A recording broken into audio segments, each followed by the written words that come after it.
আমাদের এই সমাজের মধ্যে সবচেয়ে সমস্যা হলো মাদক।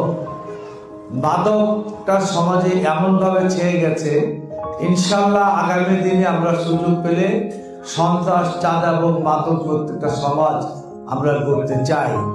এখানে লেখাপড়া করে, কিভাবে করে, কি পরিবেশে করে, এটা আপনাদের জানার অধিকার আছে। সময় বদলিয়েছে, পরিবেশ পরিস্থিতির পরিপ্রেক্ষিতে আপনাদের সবকিছুর দিকে নজর রাখতে হবে। আমাদের শিক্ষক শিক্ষিকাদের বলবো, তাদেরকে আরো মানবিক হবে, আরো মনোযোগী হবে।